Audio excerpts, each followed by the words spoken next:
La ville de Chanteloup-en-Brie et Épamarne, l'établissement public d'aménagement de la ville nouvelle de Marne-la-Vallée, se sont lancés dans une opération pilote en matière d'innovation sur le marché immobilier. L'établissement public doit, pour correspondre aux attentes de l'État, développer des sujets d'innovation urbaine. Chanteloup a été conçu comme ça. Nous avons voulu, sur cette opération, améliorer, développer la performance énergétique des bâtiments, permettant aux futurs propriétaires de s'en emparer et de conduire la sobriété énergétique. Ce projet est arrivé à Chanteloup dans le contexte de l'élaboration de la ZAC du Chêne Saint-Fiacre, et avec une obligation pour le lauréat du concours, quel qu'il soit, c'est de construire 35 maisons individuelles et des maisons passives. Le concept, une maison évolutive à la consommation énergétique très faible et équipée d'un système de domotique, le tout dans un style architectural très contemporain. Lorsqu'on a dû répondre à la question « Concevez des maisons innovantes », l'évidence qui nous est apparue est celle de dire l'innovation, elle doit se placer du point de vue de l'habitant. Quelle est la qualité d'espace qui va être mise à sa disposition et comment est-ce qu'il va l'habiter?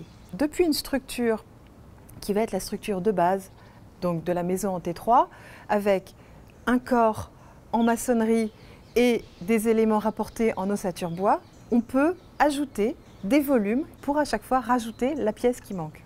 Donc ça permet de partir d'un T3 et d'aller vers un T6. Pour construire cette maison passive et évolutive, il a fallu mettre sur pied une équipe de professionnels spécialisés, et ce, dès la phase de conception. Nous avons travaillé en constituant une équipe pluridisciplinaire, constituée d'un architecte, d'un bureau d'études thermiques, d'un acousticien, d'un paysagiste, d'un AMO environnemental et d'un bureau d'études fluides.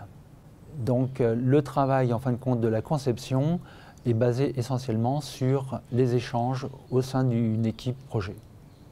Le fait de constituer cette équipe pluridisciplinaire dès le départ va nous permettre de mieux maîtriser la qualité en phase conception et donc de gérer une meilleure qualité dans la phase de l'exécution.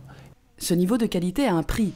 La maison passive de Chanteloup-en-Brie coûte 38% plus cher qu'une maison équivalente en RT 2012.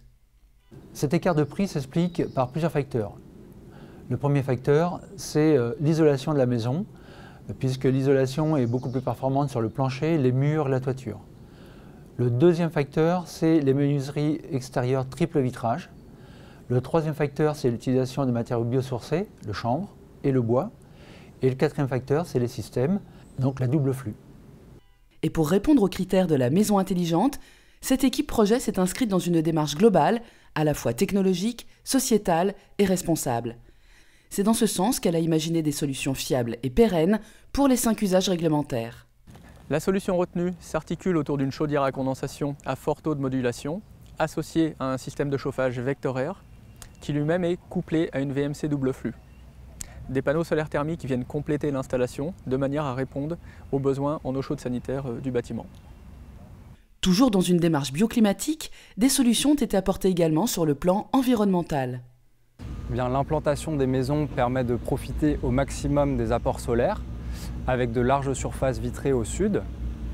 Pour les espaces extérieurs, les limites des parcelles perméables et la végétation locale permettent de favoriser la biodiversité, et des noues de rétention permettent de gérer les eaux pluviales de manière paysagère.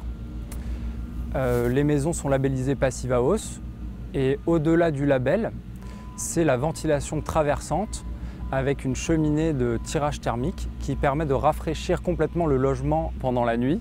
C'est ensuite l'inertie du noyau maçonné des maisons qui permet de stocker cette fraîcheur pendant la nuit et de la restituer pendant la journée. Ces solutions techniques associées à un bâtiment performant et une bonne conception bioclimatique permettent de diminuer la consommation d'énergie primaire de 40% par rapport à une maison individuelle RT 2012.